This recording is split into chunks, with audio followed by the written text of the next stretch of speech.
Hey guys, my name is Colson Rosa, and welcome back to Seraphim Stories. So today I'm super excited to talk to you guys about The Slaves of Mazaron, which is the second book in my medieval fantasy series, The Tales of Amkranos. And it's this book right here, and I believe I predominantly wrote this book when I was 13 years old. But I was able to then learn from a lot of the challenges that I had from the first book, The Knights of Torin, and how I then improved upon my writing style, using things like a plot line, understanding the overarching narrative that needs to be present in a novel, and a lot of other tips and tricks about characters and techniques I would then use. I would take these characters that I loved so deeply and show many more intricacies of their nature, their flaws, their struggle, the fight that they had. And I'm really proud of how this book turned out, and I'd love to tell you guys more about this continuation of the Tales of Amkranos series. Now, I will say a minor spoiler alert for the novel. I'm going to try not to go into too many details about specifics that occur within the tale, but I might mention a few things. So if you have not read the book, I would love it so much if you could go onto Amazon and maybe check it out and let me know what you think. I would love to hear your guys' thoughts. Now, the first thing I want to mention is that this is a sequel, of course, and there's a lot of important things about how to write a sequel. I might do a video later on just specifically on writing a sequel to a previous book that you've already written. But in the meantime, just suffice it to say that it needs to build off the first book. It needs to recognize where the storyline of the first book ends and then progress that story further on while also adding to the richness of the characters, not just relying upon the characterization that was done in the first book, but really building onto it. It ties into the plot and even mentions specific events from that first book. Now, you don't want to recap the whole story or just copy the exact same plot that you already used in the first book, but you want to branch out from this foundation. You want it to feel new and unique as a distinct and separate novel, but you also want it to feel like part of the same general universe that is this same world that has been built in the first novel. And on a very similar point, when I'm talking about fantasy in this second novel, I then explored much more of the world of Amkranos in a deeper way. This is something that will continue throughout the entire series as new locations are presented and more of this vast world is explored. And I wanted to introduce these new creatures that I show in the Slaves of Mazaron carefully, because I didn't want to just assume that the reader knows exactly what they are. I was very specific and thoughtful in the creatures that I used because I didn't want to fall into the general tropes of fantasy creatures and beings and monsters. Now, there's nothing wrong with relying upon those tropes, but for me specifically, I wanted to challenge myself and my imagination to almost craft new types of creatures and new civilizations and cultures in which they find themselves, so that it's a very different take on the medium of fantasy. Now, I wanted to make these new creatures very intriguing, with no real sense of two-dimensional loyalty or morality that's very different from those of the humans in the world. And these new parts of the world that are journeyed through then are going to present different takes on Amkranos itself and the vast amount of difference there is between different regions based on their views of the King of Light, their views of Natas, even their views of each other, some of the wars that take place that have very different motivations from the other battles that occur. The next thing I want to talk about, similar to those battles, is enemies. Now, enemies in this novel then are very different, and in some ways are much more vicious and terrifying with the actions that they take in this second novel. They're a very different type of foe than Zekern is in the first novel. He can be very politically savvy, trying to pull a lot of strings, trying to appease Natas, trying to keep his own back unscathed, while at the same time claiming as much power as he can for himself, because he would rather have the power than Natas would. But these enemies in the Slaves of Mazaron, and I don't want to spoil too many of their actions, but I will say they are much more vicious. Sometimes they think less and act more quickly, which makes them more dangerous with the powers that they hold.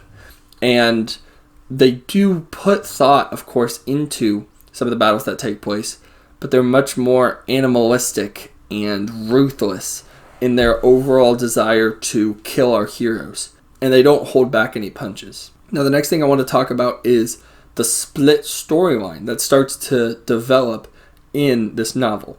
It's a bit of a risk that I took, but it was an experiment I really wanted to dive into because I thought it added so much to the entirety of this series, that you pursue two different adventures simultaneously, but they both interconnect with each other in many different ways. And as the storyline progresses, they then build upon each other and conclude in such a way that both of them are completely necessary and influential to the whole framework of the story. Now, I wanted to give due diligence to both of these storylines, develop them, craft them, not feel like one is just a side story, but they're both vital and important. And they have unique perspectives on the world of Amkronos, and they have very interesting battles to be faced that are totally contrary in many ways to the battles taking place in the other storyline. And I'm not the first to attempt this technique. For example, in the Prince Caspian novel by C.S. Lewis, which I will be discussing later on this channel, there are many moments where two separate storylines are taking place at once, one with Prince Caspian and one with the Pevensey siblings.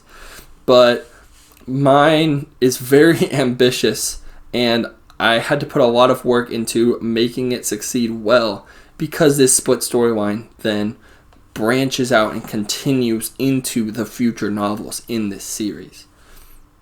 The next thing I want to consider about the Slaves of Mazaron is the amount of struggle that takes place. There's so much weight to the battles because in the minds of the characters are the losses from the first book that continue to weigh down on them. They can't get them out of their mind, but it's also what they're fighting for. This book sees the heavy prices that have to be paid for freedom from Natas. Freedom is worth chasing after, especially because of the other positive attributes that it brings. Freedom brings more than just freedom itself. It brings hope and peace and so many other worthwhile themes that need to be chased after. And these battles, I hope, are riveting and exciting through each one, because I wanted to show a vast number of actions and tensions and different angles, viewpoints, and perspectives on the battles as they rage throughout these mountains, the Mazaron Mountains, and in the north as well, through that split storyline that I was discussing. Now, this struggle ties directly then into loss, and it then ties into redemption as well. Now, redemption comes in many different forms in this book. It is a major theme that ties through the entire narrative, but even the lowest of the low can be saved. Even the flawed can be redeemed. And this is an excellent point of truth that I love seeing represented in this novel. In honor of the past, in honor of what has happened previously in the Knights of Torin, they then press on toward a brighter future, those that remain in the heat of this war. They press on toward a brighter future, knowing redemption can occur for the land, for its people, for that freedom from Natas that they all so deeply long for. The last thing I will mention is the twist ending. Now, of course, I won't mention what that ending is, and if I ever come back to these novels and do a full spoiler review, I can talk a lot more deeply about what these creatures are, how they work, how they act, what these moments of redemption are. But I want to leave some of those things as a bit of a mystery for those of you who have not had the chance to read this novel, because so many of the things that I'm mentioning, when you come back after reading the novel and listen to this review, you'll understand how deep and important they are. But because they are so influential and key to the novel, I don't want to ruin that surprise for you. I don't want to ruin why the fantasy is so key, how it has advanced from the first book, how the enemies are so much more terrifying.